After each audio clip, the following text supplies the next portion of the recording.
welcome to my channel. Magbato here once again, and in today's presentation I'm going to talk about the making of the charcoal briquette, and part 3 is the cooking using charcoal briquette.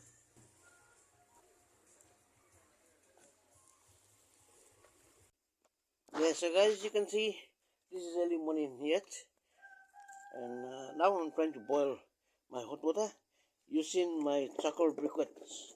They're dried already. I did the stove here, one side of the tire rim. You see, it has got its holes here. This is a typical tire rim. These are all the holes, ever ready. It's part of the rim. So I will put this one as a flooring. Okay, this is where I will put all my charcoal briquette. But because the space here is too big, I don't want to waste my charcoal by spraying them, and even the heat. When it gets bent, the heat is going to be all over the place. This is too big an area. Okay, so that means if I'm going to use it like this, I'm going to use a lot of charcoal briquette, and I don't want to do that. I don't want to waste so much. So I will have to now lessen this area. I will have to find one tin or a metal frame so that it reduces this one. So I found an old saucepan and I cut the bottom. So I'll place it here. Then I will now burn and put charcoal briquette here. Then I will put something on top here so that the heat will just come out here. So it doesn't waste by going around all this big area here. So it's more or less confined and trapped in this particular area here. To get the charcoal briquette burning, I have to start it off with some little wood. Other wood, I put the wood, bended wood bent, and then I will now load my charcoal briquette. You can see the holes there on this flooring there. Here you see, the reason why I made the holes there is the air will go inside. The air in this case is the oxygen. It will go inside from the rim holes that I was talking about, you see here. So that's the rim holes there, and the other one on that side there, and it's all around. That's common to the rim. See another one on that side. Okay, so the air flow goes in there, and then it will now come inside here, through this hole here, and come and help to burn the charcoal briquette inside this one here. So that's one way of improvising, and the heat can be contained in this area here only, and it rises up. After it gets burning, I'm going to put this one here. Okay, so now it's sitting on top of that pot, but secured. And you see, I cut this one here, where the heat will come up to the pot. The pot will be sitting here. When the fire gets burning, I'm going to put the kettle here. The kettle will sit like that, and then that's it. Okay, so now I have to burn fire first inside. So that means I have to get this one off first. I get this one off. I put some wood here, then burn. Then put this one back, and then load the charcoal briquette. Okay guys, so stay with me and have a look at how it's going to be. Now I have to make the fire. Yeah, I'm struggling to burn it. As soon as it burns properly, then I will put my guard, and I'll put the sawdust briquettes. Okay guys, now I have the base there, and I put a number of twigs in there just to keep the fire burning. Okay, I will now put the charcoal briquette. Okay, so this is the big one. Okay, the smoke is coming out from the wood that I put there, the starter. After that finish, and when charcoal briquette start to burn, it should produce no smoke. They should be together so that they can burn. So you need to have variety sizes. Okay guys, so let's see how it goes. When that the wood actually burnt out, it should stop the smoke. No more smoke coming now, and that's when the charcoal briquette start to burn. It's supposed to have a bigger hole, and I think it's better to put the gauze, a very good flow of air coming from the bottom. The air will win, and that will now burn the charcoal briquette. Because I put mud, and I think I may have put plenty of mud as a sticking agent. So when it burns, produce ash. Ash that will be more or less the mud, the agent that I use for sticking. And so I will see like how much ash, how thick the ash is. If it's too thick, then I think in future I will have to reduce the mud that I put. So like the one that I was pouring into the sieved sawdust charcoal, I will have to put more water into the mud. Make the mud thin a bit. When it gets stuck, it's not so much of mud, but there will be plenty of charcoal and a little bit of mud just to get it to stick together. It's already burning, and I'll show you when it gets red hot. Guys, you can see The charcoal now burning, charcoal briquette. You can see it's red, and it's red hot, and there's no smoke. You can see now, it's burning, there's no smoke, and yeah, there's heat there. Okay, you can see. Look down and see. Nice. It's hot. It's hot. It's hot. Hot, okay, so with that heat, you can be able to dry anything like meat, fish. For drying fish and all those sort of things, I think we need to entire ring here. So that means we have to spread this one all over. Like I said, I am also experimenting this. This is my first time to do this, but I know it. And I've been using the fresh sawdust. And now I did the sawdust charcoal. Now form them into briquette, and those are the round ones there. It's hot. Oh, the door. Okay, so you can see to really hold the heat, it's supposed to be like caved, and then we only have one opening, which will be under the pot. So that the heat now comes up and goes underneath. So for now, some of the heat is coming out from here.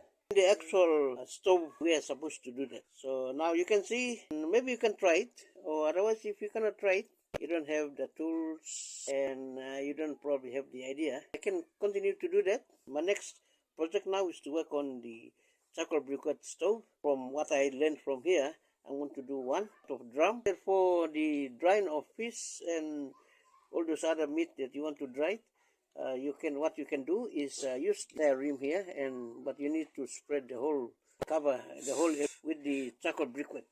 How many pieces did you? I put 10, currently 9 there. And the other ones I broke them into pieces. Put it together, they all compact together, it can light a bit. Yeah, but you can see it's red hot. And if the charcoal, the initial charcoal that I did here, cover the outside one, it will now, all of them will be red hot. Okay guys, so then you're supposed to break them half. Putting them to burn, we probably need to break them into half. Yeah, getting there. So I'll just wait for this kettle. Oh, you can see the steam already is rising. I just put the kettle now. Can you see the steam rising? So it's quite hot. Less than 2 liters. About 1 point something liters. So you can see the power of it. Now you see, steam is rising. If I open this one, unfortunately it's hot. Oh, please. You can see it's hot. Okay, you see, so I still have plenty. When you are cooking, if you have to put plenty in order to generate more heat, you must have other things to cook as well. So what I will do is I'll go and pour this one into the thermos and fetch some more water. Come and put it on, just to make use of those remaining charcoal. So it does work, I tell you can cook rice. Although, I tell you it's hot. Okay, I went and transferred that one hot water into thermos, and because there's still a number of charcoal briquettes here, if I put 12, I have to just move them a bit. Okay, you see the ash there, which is sort of brownish, that's the remains of the mud that I use. To use the mud is not really good.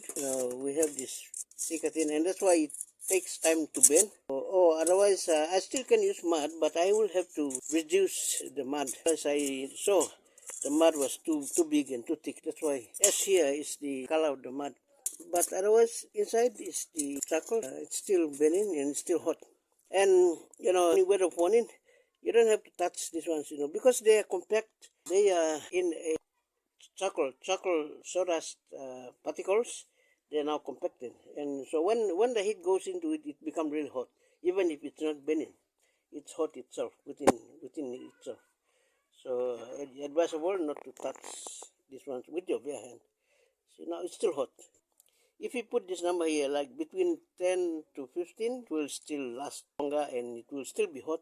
So you need to prepare a couple of pots before you can do that. Advisable to do stove open in between here, so that you can still, spread the briquette, to both sides, and you can put one pot here, another pot on the other side. So you can make use of the briquettes there, otherwise we're going to waste it. It will burn to ashes for nothing. Okay, so that's why I put some more water in the kettle and I brought it here. Okay guys, thank you very much. As I have said earlier, I'm also experimenting, so I'm learning as I go, and I'm trying to improve where I can as I go along. Because at the end of the day, I want to use charcoal briquette. For this one here, it's coming from the sawdust to help my family so that they don't have to look for firewood or buy the expensive ones. This one could be a little bit cheaper.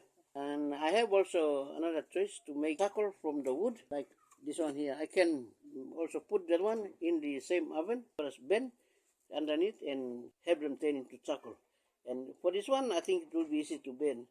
That one is a little bit hard to bend, the briquette that I made. The reason is because I mix it with mud, and the mud is too thick. I need to lessen the mud and make it a little bit thinner. Or I can also now go and make the actual wood charcoal. But to do the wood charcoal, I need more energy. So that means I will have to have more wood to put it under the drum in order to bake the ones that are inside the drum. One more time. You see my kettle here? Same one, you can see the steam coming up there. If I open this one, the lid, you see? And there's no flame, you see? There is no flame, but the heat coming from my charcoal briquette. Let me take it out so that you can see. You see, you make a fire and then you load this charcoal briquette. So when you start the initial fire, I think it would be good, advisable that you put some little bit of firewood and it produces also charcoal, and then you put this one together so it will now blend together with it. And the actual heat will come from the charcoal briquette. You see? Hot. They stay together, then they will burn properly and they will give out more heat. But you can see the difference, you see? There's heat coming up and there's no smoke. So what they call clean energy. And user friendly. You can make it in the house, but you have to make the initial charcoal somewhere, burn it somewhere because it's going to smoke if you burn it with ordinary firewood. And then after that you get a charcoal, come and load them, and then you put the charcoal briquette on top, and that's it. You will have a clean fire where you will now get a clean heat with no smoke, and so now it can be in the house. It's always advisable that you have a good hole from the bottom so the air can now go in. The air comes together with the oxygen. So the air is oxygen. Okay guys, I think you should try. I have now given you a lot of information and I showed you how to do it. To start from the charcoal. It's only the sawdust. You go to the sawmills. Before it was just waste because the sawmillers, they want to get rid of sawdust just to clean their yard and create more space for themselves to put their sawn timber. So normally they throw those sawdust away. So you can go and get them, for free. But today, everybody wants money, so they are selling it too. But I think it's very cheap. So you can go and get that one and come and create your own sawdust charcoal and then the briquette. And you can use it now for cooking. And it's, clean, no smoke, user-friendly to put it in the house or even under the house. Okay, guys, with that, thank you very much for viewing, and I hope you have enjoyed and you have learned something. That's a very important one, that you have learned something. And please try your best to apply it, put it into practice, and do it away and improvise as well, improve as well. And thank you very much. And if you have not subscribed yet, please do so and give it a thumbs up as well and share to your friends.